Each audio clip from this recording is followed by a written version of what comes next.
istimewanya apa? Karena kan setiap orang beriman, setiap orang-orang terdahulu yang beriman pun sama memiliki mimpi atau bahkan mimpi ilahiyah. Iya. Terus apa istimewanya dari mimpi Muhammad Qasim?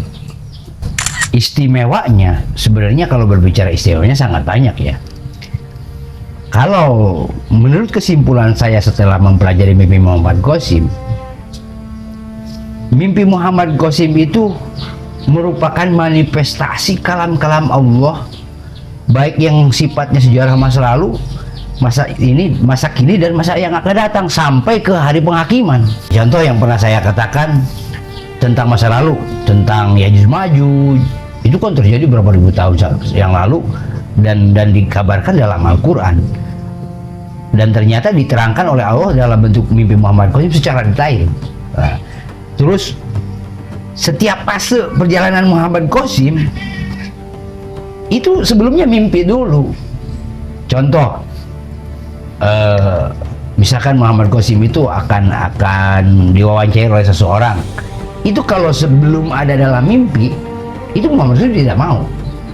Terus apabila malamnya atau esoknya ada petunjuk dari Allah melalui mimpi bahwa suruh diterima.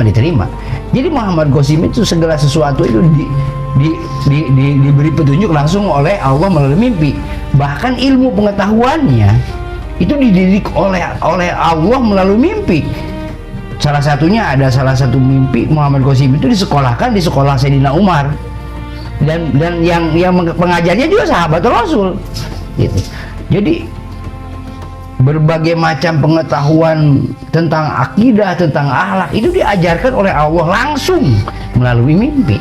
Terus banyak lagi kan, kalau tafsir, baik tafsir Quran maupun tafsir hadis, ini kan bisa saja bercampur dengan pemikiran seseorang.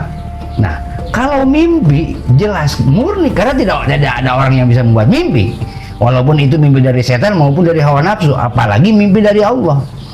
Murni, tidak ada campur tangan hawa nafsu dan ada campur tangan setan. Ada pernah yang bukan pernah ya, banyak sampai sekarang ada yang berkata bahwa mimpi itu dari setan. Nah, bayangkan, mana mungkin setan memerintahkan kepada seseorang agar menjauhi syirik, sedangkan perangkap setan yang utama itu adalah membuat umat Nabi Muhammad itu agar berbuat syirik, agar menjauhkan dari Allah.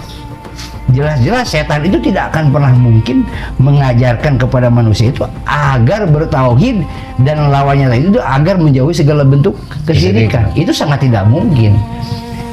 Yang paling istimewa menurut saya, penggalan kehidupan umat Islam sampai saat ini, kalau yang sudah lalu sudah ya, sampai saat sekarang itu, sampai penghujung akhir zaman, sampai kiamat, bahkan sampai di alam mahsyar, itu ada. Contoh, setelah Perang Dunia Ketiga atau dalam Bilatul Islam disebut Malhamatul Kubro, lalu bangkitnya umat Islam, berdirinya kehilafahan kepemimpinan Islam.